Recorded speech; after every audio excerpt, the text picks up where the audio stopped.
Hi friends, welcome back to my channel.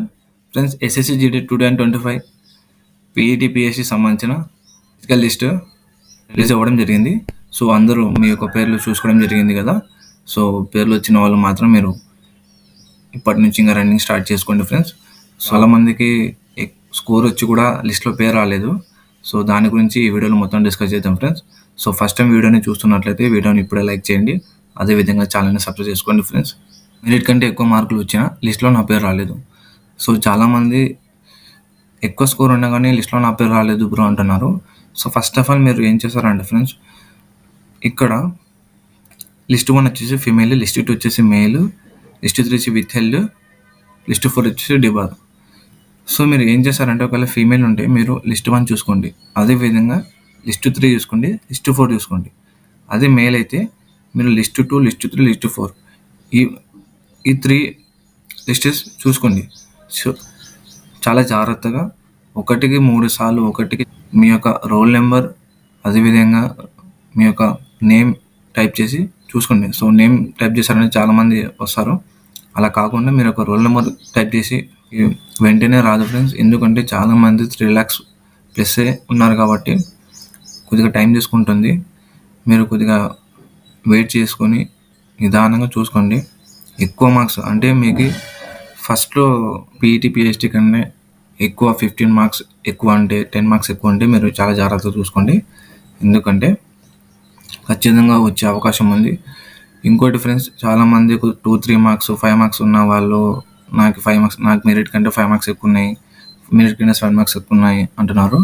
So చెప్పలేము friends, ఎందుకంటే చాలామంది కూడా ఈసారి నార్మేషన్లో డిగ్రీస్ అయినాయి, చాలా మందికి కూడా ఇంక్రీజ్ అయినాయి. సో మనకి స్కోర్ కార్డ్ వచ్చేంత వరకు నమ్మకం లేదు ఎంత నార్మేషన్ పెరిగింది ఎంత నార్మేషన్ తగ్గింది. కానీ పీఈటీలో మాత్రం చాలామందికి కూడా 5 మార్క్స్ ఎక్కువ ఉన్నా కానీ లిస్ట్లో పేరు రాలేదు. చాలా జాగ్రత్తగా చూసుకోండి. ఫస్ట్ ఆఫ్ ఆల్ ఈ 3 లిస్ట్ చూసుకొని దాని తర్వాత నేను వేరే సొల్యూషన్ చెప్తాను ఫ్రెండ్స్. అండ్ వచ్చేసి నార్మేషన్ ప్రక్రియలో మార్కులు ఎలా ఉన్నాయా అంటే, సో అదే చెప్తున్నాను కదా ఫ్రెండ్స్. సో మనం నార్మేషన్లో చాలామందికి ఇంక్రీజ్ అయినాయి, చాలామందికి డిగ్రీస్ అయినాయి. సో ఎంతవరకు డిగ్రీస్ అయినా ఎంతవరకు ఇంక్రీజ్ అయినా అని తెలియదు. మన స్కోర్ కార్డ్ వచ్చేంత వరకు వెయిట్ చేయాల్సిందే. కానీ మీరు ఇప్పుడు చాలా జాగ్రత్తగా లిస్టులలో 1-2 సార్లు చెక్ చేసుకోండి ఎక్కువ స్కోర్ ఉన్న వాళ్ళు. సో స్కోర్ కార్డులు ఎప్పుడు వస్తాయంటే, మనకు స్కోర్ కార్డులు 1 వీక్లో రావచ్చు, 1 మంత్లో రావచ్చు ఫ్రెండ్స్. సో ఎందుకంటే పోయినసారి మనకి చాలా డిలే చేసినాడు కాబట్టి ఆ రోజే ఫిజికల్ లిస్ట్ ఇచ్చినాడు, ఆ రోజే స్కోర్ కార్డులు కూడా ఇచ్చేసినాడు. కానీ ఈసారి మాత్రం కొద్దిగా చెప్పలేం, ఈ రోజే రావచ్చు, 1 మంత్, ఈ రోజు రావచ్చు, 1 వీక్ పట్టచ్చు, 1 మంత్ పట్టచ్చు, కానీ స్కోర్ కార్డ్ వస్తుంది. సో ఓన్లీ ఫిజికల్ క్వాలిఫై అయిన వాళ్ళకి కాదు ఫ్రెండ్స్ స్కోర్ కార్డ్ వచ్చేది. ఎంతమంది రాసు 25 lakhs మెంబర్స్ ఎగ్జామ్ రాశారు కాబట్టి ప్రతి ఒక్కరికి స్కోర్ కార్డ్ వస్తుంది. అందరూ మీ యొక్క అందరూ మీ యొక్క రా స్కోరు నార్మేషన్ స్కోర్ చూసుకోవచ్చు. అదేవిధంగా ఎన్సీసీ మార్క్స్ ఉంటే ఎన్సీసీ మార్క్స్ కూడా చూసుకోవచ్చు ఆ స్కోర్ కార్డులో. ఇప్పుడు నార్మేషన్ ఇంకోటి చాలామంది అడుగుతున్నారు, మనకి ఇప్పుడు పీఈటీ లిస్ట్ ఏ విధంగా తీశారు అని అంటున్నారు. మనకి ఎన్సీసీ మార్క్స్ నార్మేషన్ మార్క్స్ 2 కలిపి మనకి పీఈటీ పిహెచ్డికి ఎలిజిబుల్ చేయడం జరుగుతుంది ఫ్రెండ్స్. నా సబ్స్క్రైబరే బ్రో, నాకే మెరిట్ కన్నా 1 మార్క్ తక్కువ నుండి రాసుకోరు కానీ నా లిస్ట్లో పేరు వచ్చింది ఎలా బ్రో అంటే, సో ఆ పర్సన్కి నార్మేషన్లో ఇంక్రీజ్ అయినాయి. సో ఆ పర్సన్ సేఫ్ అయినాడు. నార్మేషన్లో ఇంక్రీజ్ అవ్వడం వల్ల 1 మార్క్ మెరిట్ కన్నా 1 మార్క్ తక్కువనే ఉందని చెప్పినాడు, కానీ పీఈటీ లిస్ట్లో పేరు వచ్చింది. ఎందుకు? నార్మేషన్లో ఇంక్రీజ్ అయినాయి. సో అలానే చాలామందికి ఇంక్రీజ్ అయినాయి, చాలామందికి డిగ్రీస్ అయినాయి. సో మనకి స్కోర్ కార్డ్ వచ్చేంత వరకు తెలియదు ఎంత ఇంక్రీజ్ అయిందో ఎంత డిగ్రీజ్ అయిందో. సో ఈ డౌట్ క్లియర్ అయిందని అనుకుంటున్నాను ఫ్రెండ్స్. కట్ ఆఫ్ అంచనాల కంటే తక్కువ వచ్చింది. సో పూర్తి పీఈటీ పిహెచ్డికి వచ్చేసి ఈసారి మాత్రం మనం ఎక్స్పెక్ట్ చేసాను. సో నేను వీడియో చేయడం కూడా జరిగింది. సో ఆ వీడియోలో నేను చెప్పే విధంగా వచ్చింది, నేను పెట్టిన విధంగానే 5 మార్క్స్ ఇంకా డిగ్రీస్ ఉంది. నేను చెప్పిన ఆ వీడియోలో 5 మార్క్స్ డిగ్రీస్ ఉన్నా 5 మార్క్స్ తక్కువ ఉన్నా కానీ మీరు రన్నింగ్ ప్రాక్టీస్ చేసుకోండి అని చెప్తున్నాను. సో అదే విధంగానే మనకి ఈసారి కూడా కట్ ఆఫ్ వచ్చింది. సో మీకు కావాలంటే పైన ఐకార్ట్లో నేను వీడియో పెట్టడం జరుగుతుంది, చూడండి. లేదంటే వీడియో లాస్ట్లో ఉంటుంది, లేదంటే డిస్క్రిప్షన్లో ఉంటుంది. ఆ విధంగా నేను కట్ ఆఫ్ చేయడం జరిగింది. సో చాలామంది 95 చెప్పుకుని పోయినారు, కానీ నేను చెప్పిన విధంగా నేను ఎక్స్పెక్టెడ్ చేసిన విధంగానే పీఈటీ కట్ ఆఫ్ రావడం జరిగింది. నెక్స్ట్ క్వశ్చన్ వచ్చేసి, చివరి కట్ ఆఫ్ చాలా ఎక్కువగా పెరగనందా? సో ఫైనల్ కట్ ఆఫ్ మనకి చాలా ఎక్కువ పెరుగుతుందని చాలామంది అంటున్నారు ఫ్రెండ్స్. సో మనకి పోయినసారి కన్నా అంతగా అస్సలు పెరగదు. ఎందుకంటే మనకి ఇప్పుడు చూసుకోండి. సో మీరు అందరూ ఏమంటున్నారంటే ఇప్పుడు నక్సల్ ఏరియా వల్ల జనరల్ వచ్చారని చెప్తున్నారు. సో మీరు ఇప్పుడు పీఈటీ పిహెచ్డి లిస్ట్లో ఒకసారి చూసుకోండి. మనకి నక్సల్ వల్ల జనరల్ వచ్చినా కానీ మన ఆ తగ్గట్టే రేషియో ఉంది. సో పోయినసారి ఎలాగైనా రేషియో ఉంది, కానీ చాలామంది ఫిల్టర్ అవుతారు. ఎందుకో చెప్తాను, పూర్తిగా వినండి. సో నేను నెక్స్ట్ చేయబోయే వీడియోస్ కూడా చాలా ఇంట్రెస్టింగ్ ఉంటాయి. ఛానల్ని సబ్స్క్రైబ్ చేసుకుని పెట్టుకోండి ఫ్రెండ్స్. సో అదేవిధంగా టెలిగ్రామ్ కూడా జాయిన్ అవ్వండి. ప్రతి పాయింట్ నేను చెప్పుకుంటూ రావడం జరుగుతుంది. సో ఫైనల్ కట్ ఆఫ్ మాత్రం పోయినసారి కన్నా ఎక్కువ ఉండదు ఫ్రెండ్స్. సో నేను చెప్తున్నాను కదా, ఫైనల్ కట్ ఆఫ్ కూడా చేస్తాను. కానీ మనకి ఫిజికల్ అయిన తర్వాతనే ఆ ఎక్స్పెక్టెడ్ కట్ ఆఫ్ని ఎక్స్పెక్ట్ చేయొచ్చు. లాస్ట్ క్వశ్చన్ వచ్చేసి ఆగస్టులో పీఈటీ పిహెచ్డి ఉంటుందా? ఖచ్చితంగా అవకాశం ఉంది ఫ్రెండ్స్ ఉండడానికి. ఎందుకంటే ఇంకా జూలై లాస్ట్ నుంచి స్టార్ట్ కావచ్చు, లేదంటే ఆగస్ట్ ఫస్ట్ వీక్ కావచ్చు.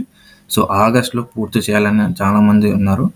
సో మనకి ఫిజికల్ సెంటర్స్ కూడా అలాట్మెంట్ చేయడం జరుగుతుంది. సో నాకు తెలిసిన ఇన్ఫర్మేషన్ మాత్రం మనకి ఏపీ అండ్ తెలంగాణ వాళ్ళకి సేమ్ యాషెస్ పోయినసారి ఎలా ఉన్నాయో సెంటర్స్ అదే విధంగానే ఈసారి కూడా అవే సెంటర్స్ అలాట్మెంట్ చేయడం జరుగుతుంది. ఇందులో ఎలాంటి డౌట్ ఉండదు. సో ఈసారి మాత్రం RFID ఉంటుంది.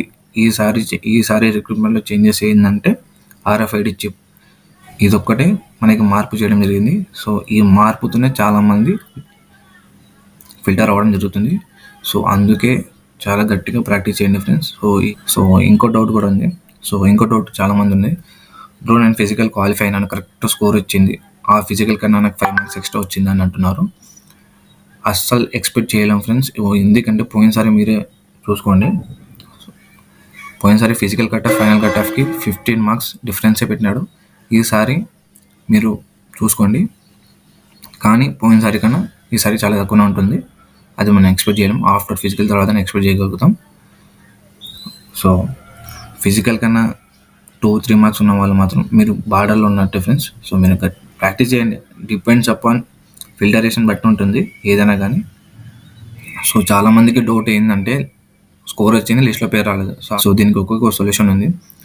ఈ త్రీ లిస్ట్లో కూడా మీ పేరు అస్సలు కనపడకపోతే మీరు చేయాల్సింది 2 ఆప్షన్స్ ఉన్నాయి ఫ్రెండ్స్. సో ఫస్ట్ ఆప్షన్ వచ్చేసి మీరు ఎస్ఎస్సికి హెల్ప్లైన్ నెంబర్, ఎస్ఎస్సి హెల్ప్లైన్ నెంబర్కి కాల్ చేసి కనుక్కోండి.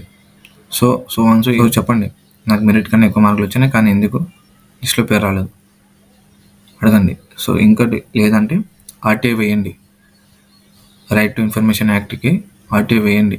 సో ఆ RTI వచ్చేసి 20 రూపీసే. మీరు మీ యొక్క రోల్ నెంబర్, రిజిస్టర్ నెంబరు, మీకు నేమ్, ఫుల్ నేమ్, అందరు ఫాదర్ నేమ్, మదర్ నేమ్ మొత్తం టైప్ చేసి మీకు రాసుకోరు. అదేవిధంగా ఒకవేళ మీకు డాక్యుమెంట్ సబ్మిట్ చేయమంటే సబ్మిట్ చేయండి.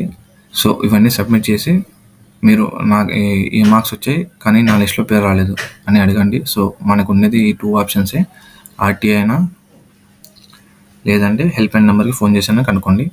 సో ఇవన్నీ కాకుంటే ఇంకేం చేయలేము ఫ్రెండ్స్. సో స్కోర్ కార్డ్ వచ్చేంత వరకు వెయిట్ చేయాల్సింది. ఆ స్కోర్ కార్డ్లో మొత్తం ఉంటుంది. సో ఇంకోటి చాలా మంది ఒక మిస్టేక్ చేసి ఉంటారు ఫ్రెండ్స్.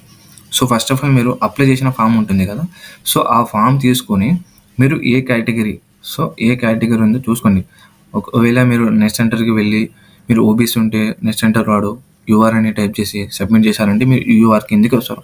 ఫస్ట్ ఆఫ్ ఆల్ మీరు అప్లికేషన్ ఫామ్లో ఏ కేటగిరీ పెట్టారో ఆ కేటగిరీ కిందే వస్తారు. మీరు ఎలాంటి మార్పులు చేర్పులు చేసుకునికి ఉండదు, ఇది గుర్తుపెట్టుకోండి. ఏమైనా ఫాదర్ నేమ్, మదర్ నేమ్ ఉంటే ఏమైనా అబ్జెక్షన్ చేయొచ్చు, కానీ కేటగిరీని మాత్రం ఎలాంటి చేంజెస్ చేయడానికి అవకాశం లేదు. మీరు అప్లై చేసినప్పుడు ఏ కేటగిరీ కింద వస్తారో ఆ కేటగిరీ కిందనే మీరు మొత్తం మీ యొక్క మెరిట్ లిస్టు తీయడం జరుగుతుంది. సో ఫస్ట్ ఆఫ్ ఆల్ అది కూడా చూసుకోండి. ఫస్ట్ లిస్ట్ రావడం జరిగింది కదా, సో ఆ లిస్ట్లో మీరు మొత్తం కట్ ఆఫ్ చూసుకొని, సో నా ఓబీసీకి కట్ ఆఫ్ ఉంది, సో నేను ఓబీసీకి నాకు వచ్చేసాయి మార్క్స్ అని అనుకుని మీరు సెర్చ్ చేస్తారు కదా రోల్ నెంబర్, కానీ కనపడదు. కానీ మీరు వచ్చేసి యూఆర్ కట్ ఆఫ్ ఎక్కువ ఉంటుంది. సో మీకు వచ్చింది 80 మార్క్స్, కానీ మీకు ఆడ ఉన్నది ఓబీసీకి 76 మార్క్స్. సో నేను ఎగ్జాంపుల్ చెప్తున్నాను. కానీ మీరు అప్లై చేసింది కేటగిరీ యూఆర్కి వచ్చేసిన మార్క్స్ ఎన్ని 82. సో మీరు యూఆర్ కిందకి వస్తారు కాబట్టి మీకు ఇక్కడ కనపడడం లేదు మీ యొక్క నేమ్. మీరేమనుకుంటారు, నేను ఓబీసీ కాబట్టి నేను ఓబీసీలో నాకు ఓబీసీకి ఇన్ని మార్క్స్ వచ్చాయని అనుకుంటారు. కానీ అది కాదు friends. So first of all ఇది కూడా చూసుకోండి, చాలా ఇంపార్టెంట్. సో మీరు ఏ కేటగిరీ కింద ఉన్నారో అప్లై చేసేటప్పుడు సో ఆ కేటగిరీ కిందనే మీకు ఫిజికల్కి పిలవడం జరుగుతుంది. సో ఇది కూడా అర్థమైంది అనుకుంటున్నాను. సో ఇది చాలామంది మిస్టేక్ చేసి ఉంటారు ఫ్రెండ్స్, చూసుకొని చాలా జాగ్రత్తగా. సో అదేవిధంగా మీకు ఏమైనా డౌట్స్ ఉంటే కామెంట్ చేయండి ఫ్రెండ్స్. సో దాని తగ్గట్టు నేను వీడియో చేయడం జరుగుతుంది. సో టెలిగ్రామ్లో కూడా జాయిన్ అవ్వండి ఫ్రెండ్స్. సో టెలిగ్రామ్లో జాయిన్ అవ్వి మీ యొక్క ప్రాబ్లమ్ని చెప్పండి. అదేవిధంగా ఇన్స్టాగ్రామ్లో కూడా అడగచ్చు. సో ఇన్స్టాగ్రామ్ కూడా ఫాలో చేసుకోండి. సో ఫ్రెండ్స్, ఈ వీడియో మీకు నచ్చినట్టయితే ఖచ్చితంగా సబ్స్క్రైబ్ చేసుకోండి. అదేవిధంగా మీ ఫ్రెండ్స్ కూడా షేర్ చేయండి ఫ్రెండ్స్. టెలిగ్రామ్లో కూడా జాయిన్ అవ్వండి ఫ్రెండ్స్. సో టెలిగ్రామ్లో నేను ఎస్ఎస్సి జీడీకి సంబంధించిన ఆల్ ఇంపార్టెంట్ అప్డేట్స్ కూడా జరుగుతుంది. మీకు ఏమైనా డౌట్ ఉంటే అడగచ్చు. సో ఇన్స్టాగ్రామ్ కూడా ఫాలో చేసుకోండి ఫ్రెండ్స్. మీకు ఏమైనా డౌట్ ఉంటే అడగండి, ఇంకా క్లియర్గా చెప్పడం జరుగుతుంది. So thank you so much.